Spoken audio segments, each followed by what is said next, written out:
आप भी विचार करके देखो, आपके पास पूरे शहर की संपत्ति आ जाए, सारे मकानों की चाबी आ जाए, लेकिन वहाँ पर एक मकान में भी कोई नहीं रहता हो तो वो चाबियों का कोई मतलब नहीं है। चाबियों आपको व्यर्थ लगेंगी, क्यों ले लूँ, कोई देखने वाला नहीं है। ऐसी जीवन में हम जब तक आँखों को खुला रखेंगे तब तक हमारी अंदर की आंखें नहीं खुली रहेंगी। हमें अंदर की आंखों को देखना है कि राज्य सत्ता से क्या मिलता है। सिर्फ निंदा मिलती है, आलोचना मिलती है, एक दूसरे की छीटा कसी मिलती है, और उसके बाद भी हम छोड़ना नहीं चाहते। तो मंदिरों जैसों में, समाज जैसी पवित्र स्थल पर, जहाँ की सिर्फ शुद्ध भावों से एक होना चाहिए लोगों को, वहाँ पर भी द्वंद्व खड़े हो जाते हैं, वहाँ पर भी पार्टियाँ बना देते हैं। तो ये राज्य सत्ता हुई या धर्म सत्ता हुई? धर्म सत्ता की जगह तो समाज और देश के नाम पर हम सबको एक होना चाहिए। ना कोई मजहब का भेद हो, ना कोई जाति पाति का भेद हो, ना कोई संप्रदाय तक हो। क्योंकि आज बाहरों ने गुलिस्तां को लूटने की कोशिश की है, आज सितारों ने आसमां को लूटने की कोशिश की है। धर्म तो प्रेम और वात्सल्य, शांति की जिंदगी चाहता है, लेकिन आज धर्म के झूठे ठेकेदारों ने धर्म को लूटने की कोशिश की है। आज तक कितना रक्तपात हुआ है, विश्व युद्ध में भी इतनी हिंसा नहीं हुई है जितनी आज तक धर्म के नाम पर हिंसा हुई है। और आज से नहीं, पुराने ज़माने से ही धर्म के नाम पर, वहाँ पर कहा जा रहा था महाभारत में, युद्ध क्षेत्र में, धर्म क्षेत्र में क्या हो रहा है। आप सोचो, धर्म क्षेत्र में युद्ध होगा तो फिर अधर्म क्षेत्र क्या करेगा? धर्मात्मा लड़ेंगे तो फिर अधर्मात्मा क्या करेगा? यदि धर्मात्मा मिलकर नहीं रह सके, हम समाज और जाति के धर्म के नाम पर कभी नहीं भेदभाव होना चाहिए। हमें यदि झगड़ना, व्यापार पे झगड़ लो, आप जमीन जायदाद पर झगड़ लो, लेकिन मंदिरों के केस, कभी मंदिरों के केस कोर्ट में नहीं जाना चाहिए। हम जैन समाज के लोग हैं, कौन थे क्या हो गए, आदर्श हमने खो दिए और प्यार के गुलशन में प्यारे बीज विष के बो दिए। हमारी वो मान्यता थी, कहते हैं पेड़ के पत्ते सूखे हो गए हैं और हमारे आदर्श सारे खो गए हैं। हमारे वो आदर्श थे कि लोग याद करते थे, जैन समाज है, जहाँ जाता था उसका आचरण बता देता था। क्योंकि नीचे देखकर चलना, शुद्ध भोजन करना, अपना शाम होने के पहले भोजन करके निर्वृत्त हो जाना, संध्या भक्ति करना, सामायिक करना, हमारे कितने अच्छे गुण थे। जैन की दुकान से कोई सामान लेता था तो कहता था कि जैन साहब हैं, कभी गलत नहीं दे सकते हैं। आज हमने सबसे ज़्यादा बेईमानी सिर्फ पैसे के पीछे। आचार्य कहते हैं, वपु ग्रम धनम दारा पुत्र मित्राणी सर्वथा सर्वथानी स्वभावानी मूढ़ा स्वानी प्रपद्ध थे। आपको आचार्यों ने मूढ़ कहा है क्योंकि आप अपने आप से दूर जा रहे हो।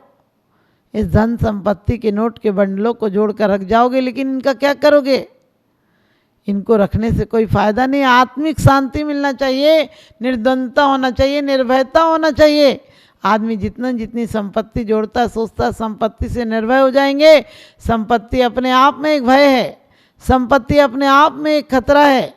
आज तक भाई भाई में यदि द्वंद्व कराती है, पति पत्नी में द्वंद्व कराती है, तो संपत्ति कराती है। भरत चक्रवर्ती जैसों से चक्र चलवा देती है। याद नहीं रहा कि अपने कुल पर चक्र नहीं चलता है, अपने वंश का घात नहीं करता है, लेकिन मोह अंधा होता है। पवनजय जैसे दीवाने को बेगाना बना देती है, जिसे 3 दिन की सब्र नहीं थी, लेकिन जब ये नाम आता है पवनजय, क्या हस्ती रखता है विद्युत प्रभ के सामने। पवनजय के अभिमान को, इस पर्याय को धक्का लगता है, मेरा अपमान सह रही है। क्योंकि जहाँ जहाँ मैं की बात है वहाँ वहाँ खतरा है, जहाँ जहाँ मैं का भाव है वहाँ वहाँ लड़ाई है। जहाँ तू तू हो जाता है कि तू ही तू है, मैं तो कुछ हूँ नहीं, वहीं पर भक्ति प्रारंभ हो जाती है। वही जीवन स्वतंत्र पक्षी की तरह हो जाता है। जहाँ मैं होता है, मैं के कैद में बड़ी सकरी कैद है। मैं कुणिक ने, आपको पता है, पूर्व जन्म में सुमित्र की पर्याय में कहा था, मैं ही आहार दूंगा, कोई आहार नहीं देगा। उग्रसेन ने क्या किया था, ऐसी घटना उसके साथ है, मैं ही आहार दूंगा। द्रौपदी के पूर्व जन्म की, मैं ही सुंदरी हूँ। और जहाँ जहाँ मैं टकराता है वहाँ वहाँ पतन हो जाता है, वहाँ वहाँ नरक हो जाता है। नरक और स्वर्ग कहाँ है? नरक और स्वर्ग हमारी मान्यताओं में है। जब दूसरों को खुशियाँ देते हैं तो स्वर्ग बन जाता है, जब दूसरों से खुशियाँ छीनते हैं तो नरक बन जाता है। हमें खुशियाँ देना है किसी को, और खुशियाँ देंगे तो खुशियाँ लौट कर आएंगी, और दुख देंगे तो दुख लौट कर आएंगे। तो आज से नहीं, अनादिकाल से ये राग देश की परिणति के कारण हम भटक रहे हैं।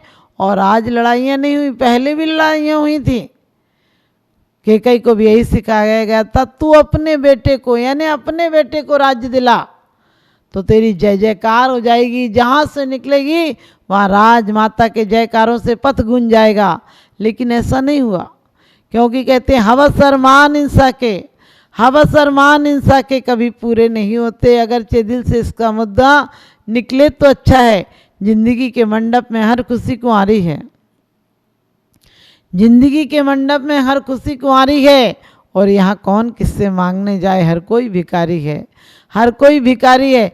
यहाँ कोई किसी को कुछ नहीं देगा। यहाँ सारे दरिद्री भिखारी, कोई वासनाओं का, कोई धन का, कोई संपत्ति का, कोई कामनाओं का, सब यहाँ भिखारी है। एक दूसरे से रिश्ते वास्तव में रिश्ते प्यार के नहीं हैं। कौन कहता है कि रिश्ते खिदमत के लिए होते हैं? अरे रिश्ते तो सिर्फ स्वार्थ के लिए होते हैं। आपने देखा होगा राज्य समाज, राज की बात आती है जहाँ लोग तुरंत पार्टियां बदल लेते हैं। एक दल वाला दूसरा दल में चला जाता है, वहाँ सम्मान मिल जाता है, वहाँ पद मिल जाता है। ये पद आदमी को अंधा कर देता है, पद मत दिलाता है। और पद कोई छीने तो क्रोध आता है, मिल जाए तो मद आता है, पाने के लिए लोभ भी आता है, और मायाचारी भी करता है। तो क्या है, ये चारों आचार्यों ने कहा है नरक के कारण है, और कहा है अग कारण, समाज अग का कारण है। राज समाज महाअग कारण है, पाप का कारण है। समाज के पद पाने के लिए हम कितनी झूठ सच बोलते हैं। मंदिरों की चीज़ें अपने घरों में यूज कर लेते हैं, और उसके बाद कहते हैं मंदिर का विकास नहीं हो रहा है। कभी सोचा विकास कैसे होगा? तुमने विनाश के पथ पर चल रहे हो, विकास कहाँ होगा? और कहते हैं संपत्ति की, संपत्ति भी कभी किसी की नहीं हुई है। जो राज्य रावण को मिला था, जो चक्र की सेवा देवता करते थे रावण की रक्षा के लिए, वही चक्र रावण के हाथ से रावण ने ही चलाया था, अपनी रक्षा के लिए चलाया था, लेकिन वो उसका भक्षक बन गया। इसलिए हमें ध्यान रखना है, हमारी चालाकियाँ हमें बाजारों में घुमा रही हैं, हमारी बुद्धिमानी हमें भटका रही है। हम अपनी बुद्धि का विकास धर्म के लिए करें, अध्यात्म के लिए करें, आत्म उन्नति के लिए करें, स्वास्थ्य सुख के लिए करें। हम जड़ पदार्थों के लिए आत्मा का आनंद नहीं मिल सकता जड़ पदार्थों से। माना कि जड़ पदार्थ एक बीज की तरह हैं, जड़ पदार्थ एक खेत की तरह हैं, और आत्मा अध्यात्म एक बीज की तरह है। बिना खाए, बिना विज्ञान के, बिना बाहर के सुख सुविधा के बिना हम धर्म भी नहीं कर सकते हैं। धर्म करने के लिए भी भोजन चाहिए, लेकिन भोजन करने के बाद यदि धर्म नहीं किया तो वो धर्म भी, भोजन भी पाप हो जाएगा। इसलिए हम अपने जीवन को कैसे जीना है, निर्द्वंद जीना है, निश्चल जीना है, निश्चय से जीना है, और बिल्कुल निष्कंप होकर जीना है। दो फकीर जा रहे थे, एक चेला था, एक गुरु था। गुरु बार बार पूछता था डर तो नहीं है, कोई संध्या हो रही है, डर तो नहीं है, गांव कितनी दूर है। चेले ने सोचा आज तक तो गुरु ने कभी पूछा नहीं, आज बार बार गुरु जी क्यों पूछ रहे हैं, डर तो नहीं है, डर तो नहीं है, रात है, अंधेरा है, कोई लुटेरा तो नहीं आ जाएगा।